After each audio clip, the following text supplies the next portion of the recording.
If you had the newsletter, you know the story that we wrote about how, oh, please turn the lights off, yeah, how Babcock got money from Andrew Carnegie. And I won't take the time to go through all of that. We'll mention a couple of things here in a minute.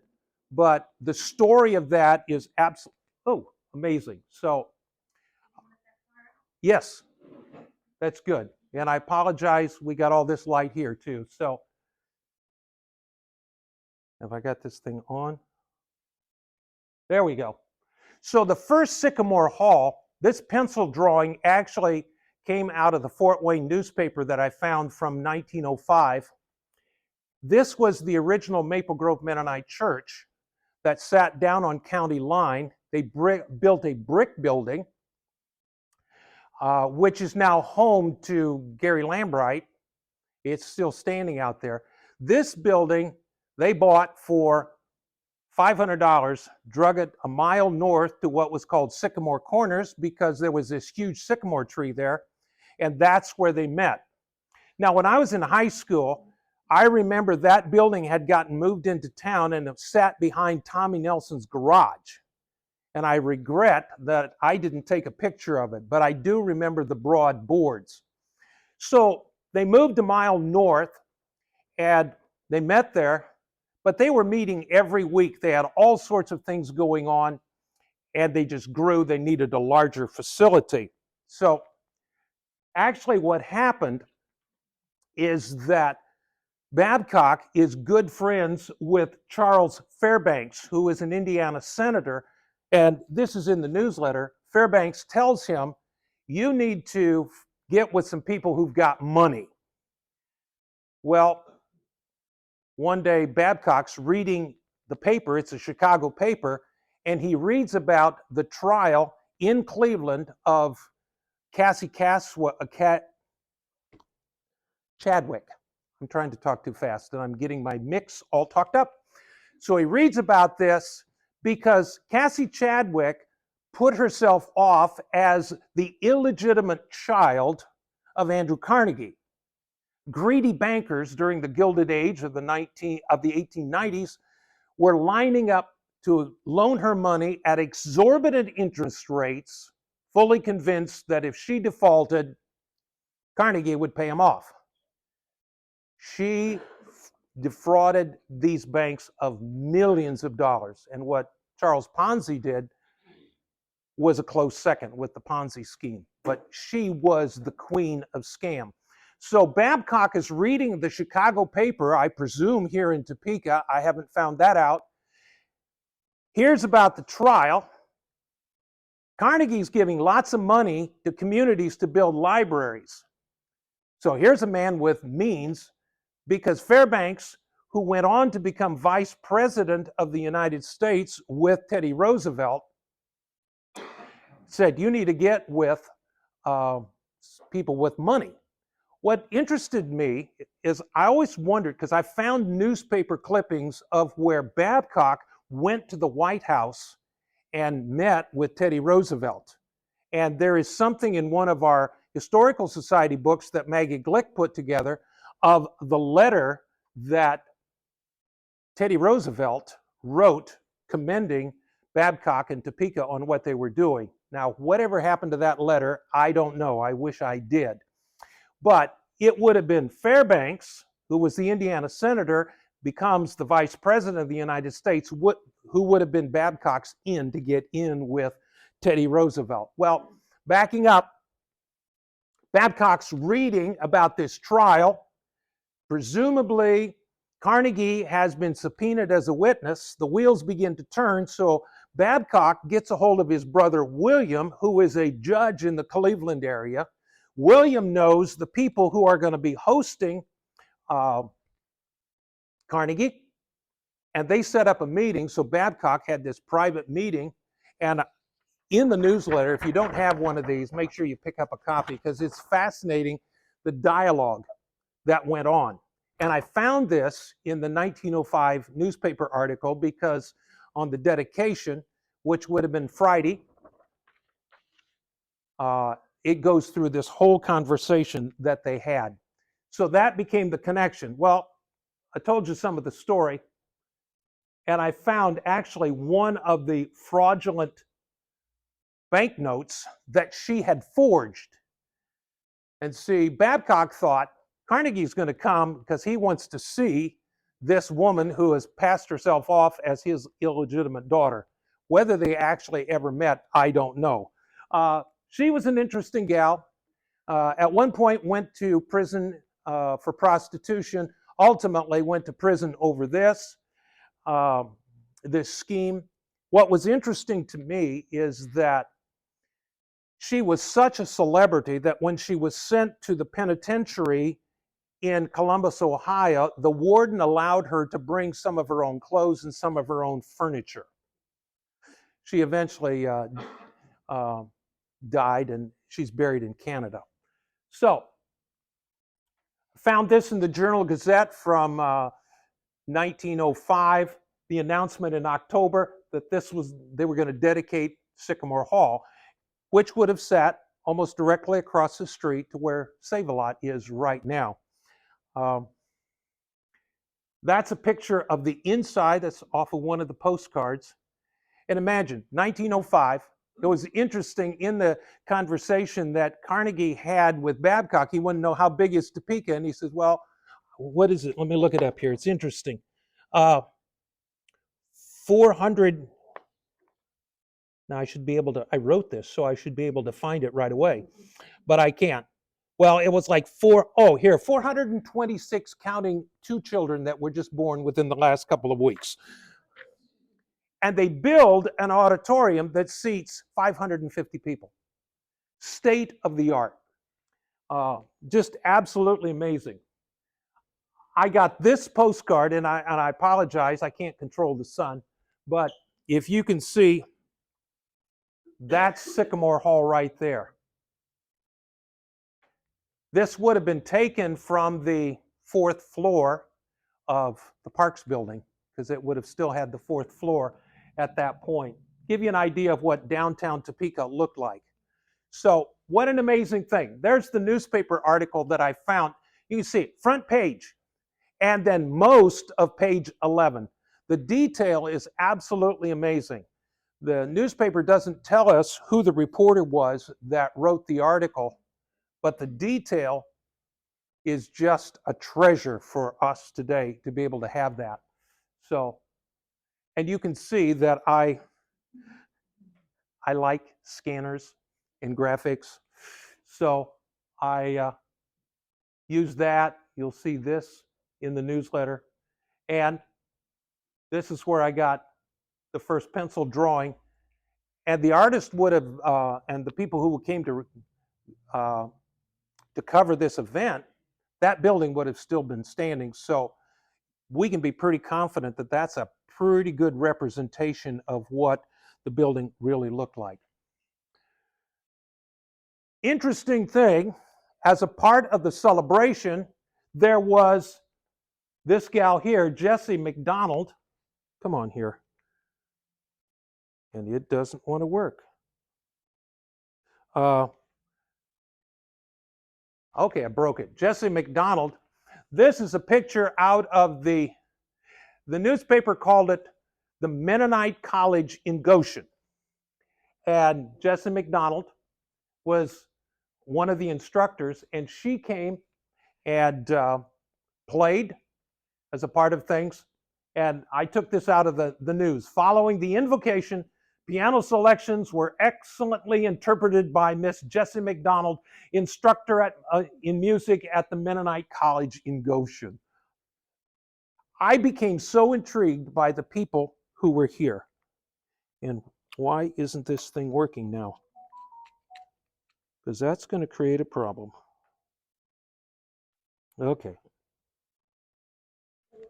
Aha! So again, one of the key people in this whole thing, in fact, Topeka is so indebted to J. Norman Babcock. Topeka wouldn't be here if it wasn't for J. Norman Babcock.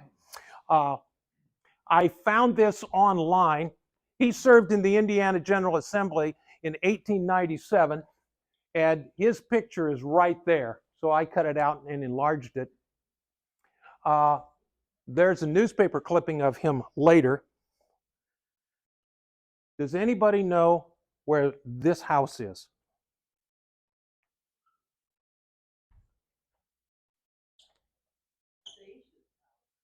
That's John Esch's lived there. It's been torn down. It's right at the corner of Lehman Avenue on the east side. And but that was their house. Well, then I found this in 1901, Topeka Journal. Look what happened. That Norman Babcock, former representative of LaGrange County and candidate for the last Republican state convention, suffered the loss of the fingers on his right hand while operating a corn shredder on his farm in Topeka, which would have been there. He was the key that made all of this work. At the dedication, and what I'm going to show you now are people who came to this dedication.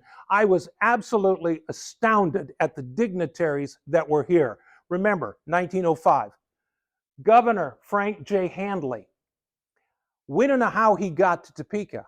You know, I wonder, did he come up from Indianapolis on the train to Fort Wayne and then up around, because there would have been passenger service in Topeka? We don't know.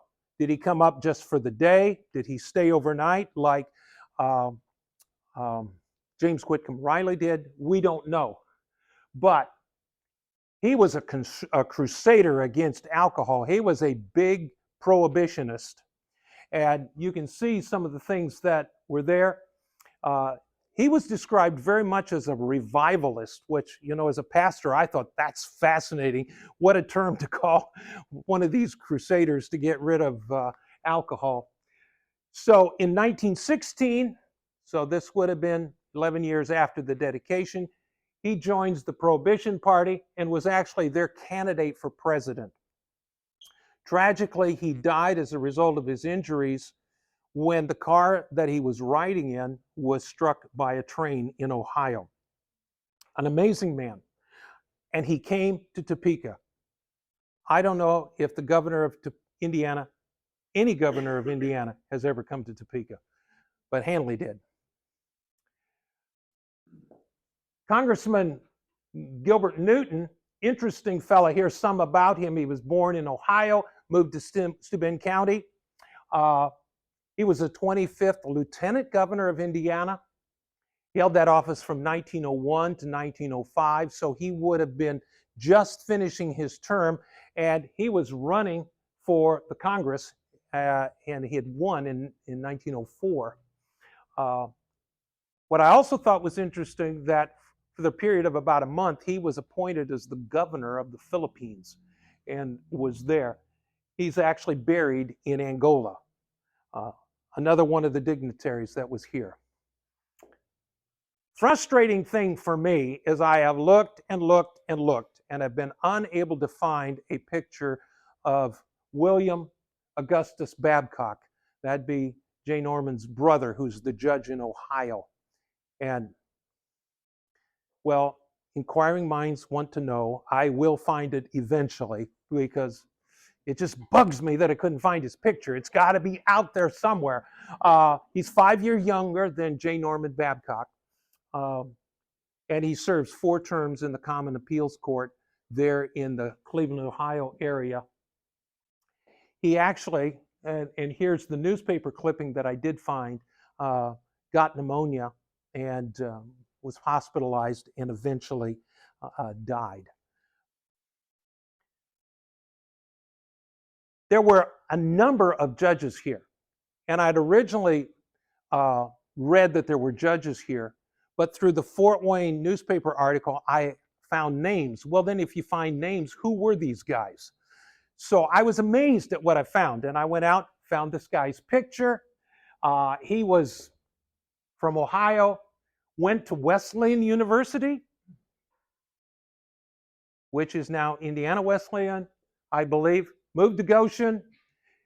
He was a member of the Indiana Senate in 1862, Civil War's going on, and then was elected to Congress, the 44th, 45th, 46th Congress. He serves from 1875 through 1881. So that would have been a critical time for the nation as Reconstruction is going on following the Civil War. He turned down the nomination and resumed his law practice. He becomes a U.S., let me read this right, district court judge in Indiana. Served from 1892 to 1904. Dies at the age of 83, is buried in Goshen. He's here. So is his son, who is also a judge. And he served on the high appellate courts for 25 years.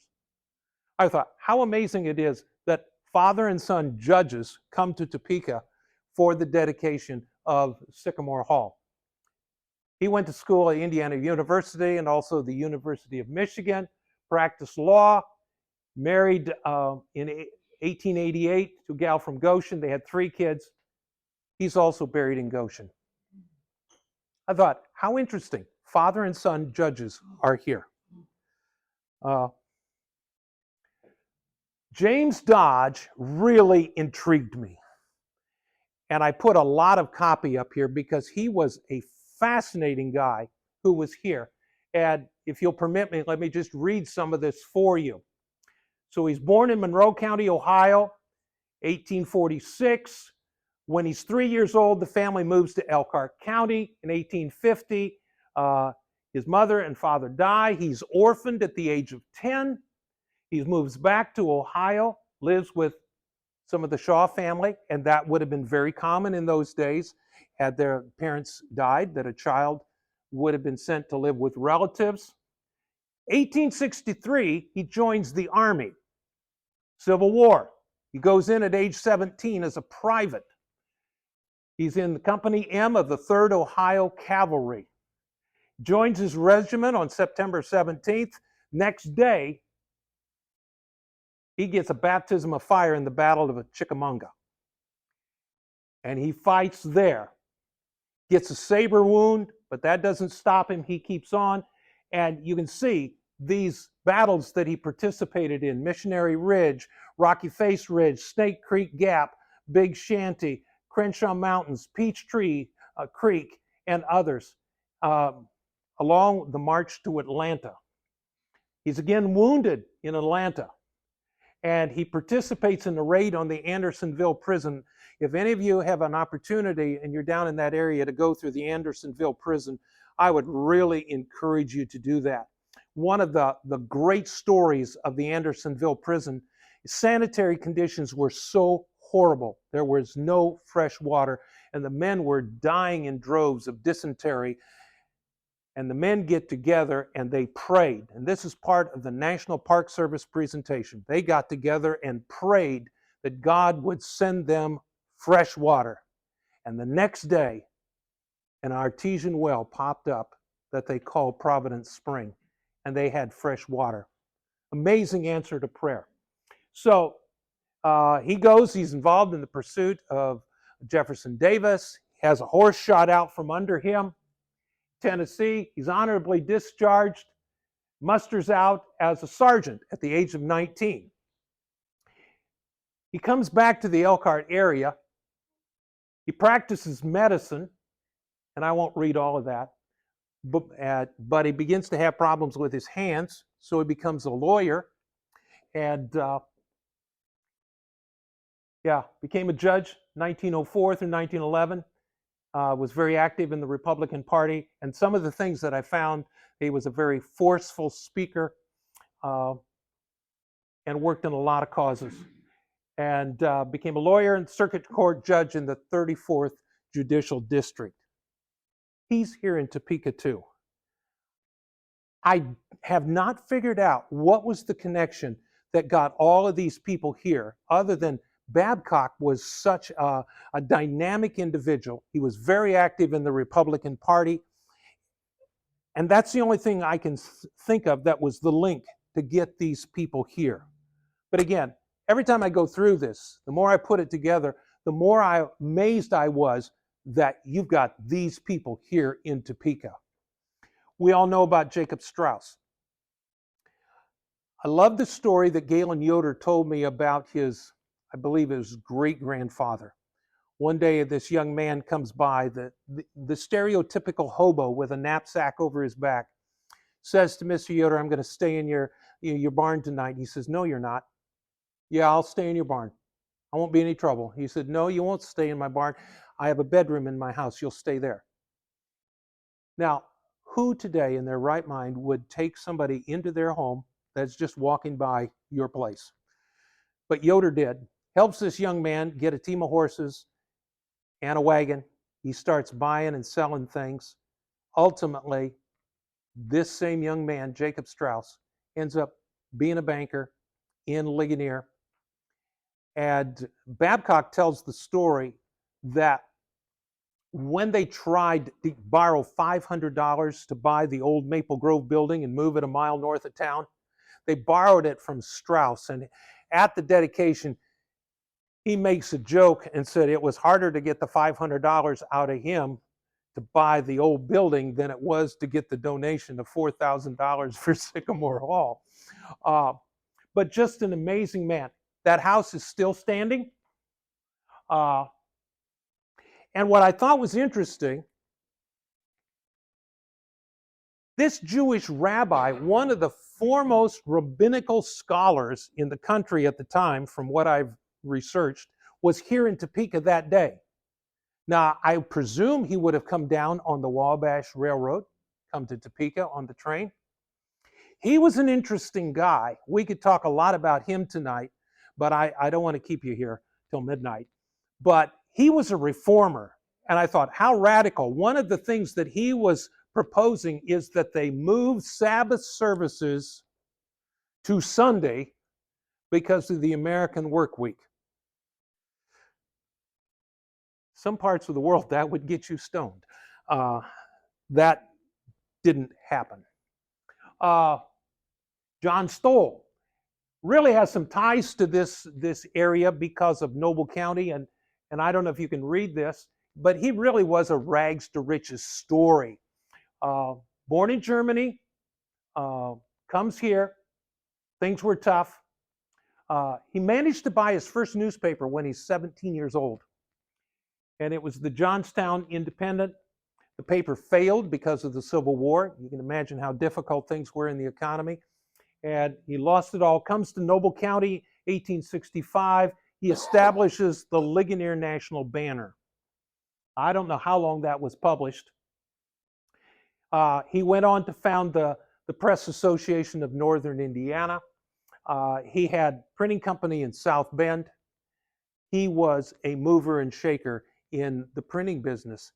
He comes from South Bend to be here for this dedication. Again, I say this repeatedly, but it is so true. I am just astounded at the people who came, the dignitaries that were here.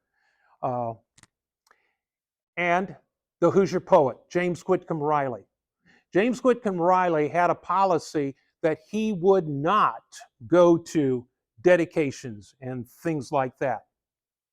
But he broke his own rule to come here to Topeka.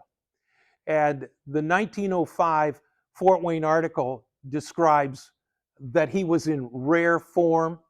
One of the things that he did was his recitation called Salad Days, and I tried to find that, and I was looking in the wrong places.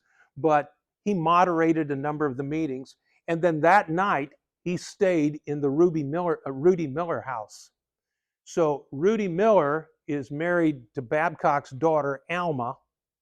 Rudy was the first principal at Topeka High School. She taught at Topeka High School, and they built the house on South Main Street, the brick house that we lived next to for 30 years. Now, when I was a kid, we called it the Shell House, and then Dr. Thompson's lived there, but that house is there. And by the way, the Amish couple that has bought that property has done a magnificent job with restoring and preserving that. But again, how amazing. The Hoosier poet, who had this unwritten rule, he would not come to events such as this, broke it to come to Topeka. Well, that evening, there was a banquet that was put on by the Knights of the Maccabees, which just intrigued me again. Who in the world were the Knights of the Maccabees? Well, they put on this banquet in their banquet hall. That's what the newspaper said. Well, that didn't help. Who were they? Where was the banquet hall? So that just bugged me. So I got to find this stuff out. So let me tell you a little bit about the Knights and the Maccabees. So they were organized in London, Ontario in 1878. And one of the purposes of this fraternal group was to provide low-cost insurance for their members. Membership, the largest membership in the U.S. was in the state of Michigan. Membership was listed to all white persons between the age of 18 and 70. Had to be of good moral character. No one could be involved in the liquor trade or an alcoholic. And it was Topeka Tent 72. Doris, does that look familiar? Say yes. Yes, that's a stained glass window in the Topeka United Methodist Church on the east side. And I'd taken that picture years ago and was just, what's Topeka Tent 72? I had no idea. Well, now I know. But, so the men were Tent 72. There was a women's auxiliary, and they were called the Beehive. And they were Hive 80. And I found numerous articles in the Topeka Journal about the Knights of the Maccabees. The earliest one I found was from 1889, where they put on a play. I thought, okay, that's interesting. And the tickets were on sale at the post office, but they didn't tell us how much they cost. And then I found in 1906, where they organized, the commander was A.B. Greenewalt. Anybody know how he would fit in the Greenewalt family? E.P. Wemple, and you see the other officers. Guy Sutton. There was Amos Faught. Dave, was that your grandfather? I don't know. Well, if he was a good man, claim him. Okay. How long they existed, I don't know. Now, one of the fun things that I found was a newspaper clipping where the Knights of the Maccabees were having a rabbit banquet, and the wives had cooked up all the wild rabbits that the men had shot, and they got together and had a banquet. So I thought that's pretty cool. But the stained glass window is in the Topeka United Methodist Church. I was wondering, where was their meeting hall? Well, then I went looking at pictures. And then I found this picture, and there's a really big one down at the Depot Museum. And I saw this emblem up here. So I wondered, what that is. So I'd scanned it, I enlarged it, and it's a little difficult for you to see, but that's a hive or a tent. It is a tent is what it is, with the initials for the Knights of the Maccabees. I also found in the ladies' auxiliary numerous things posted in the Topeka Journal where there would be notes of sympathy that went out to people who had lost a spouse. In 1962, the name was changed. The insurance company was changed to Maccabees Mutual Life Insurance Company. In the 1990s, it was bought out by some other people. But I don't know a whole lot about beyond that. But that was an interesting thing. So that night of the dedication, before the evening festivities, they would have had a banquet up on the second floor of what is now Topeka Pharmacy, Gay's drugstore at the time. And it was for the dignitaries and for the media that had come. And the newspaper article says it was an elaborate 6 o'clock banquet served in the Maccabees Hall to the guests of the club and representatives of the press. And it was emceed by J. Norman Babcock's son, Lyman, who said, acted as Toastmaster and acquitted himself with credit. There was a funny thing that happened, and the best thing that I can do is to read it for you. Mr. Babcock, that would have been J. Norman's son, Lyman, was just finishing a flattering introduction of Governor Handley, praising his stand against wrong, and that gentleman was about to rise to his feet when a crash was heard at one end of the room, and the audience saw, by casting their optics in that direction. I love the language here. Casting their optics in that direction, that the chair holding Judge Dodge of Elkhart had collapsed, causing the dignified gentleman to land solidly on the floor. A titter passed around, and this developed into hearty laughter when the governor said in opening, "I'm glad the executive department is able to stand, and I'm sorry the same can't be said for the judiciary." Just amazing. And then it goes on to tell of some of the comments that he made. Again, what an amazing thing. Think again, look at the street. Main Street hadn't been cemented yet. And I did go back as best I could and check the weather on that Friday, and it would have been pretty decent weather for that time of year. Again, another postcard of what Sycamore Hall did look like back in the day.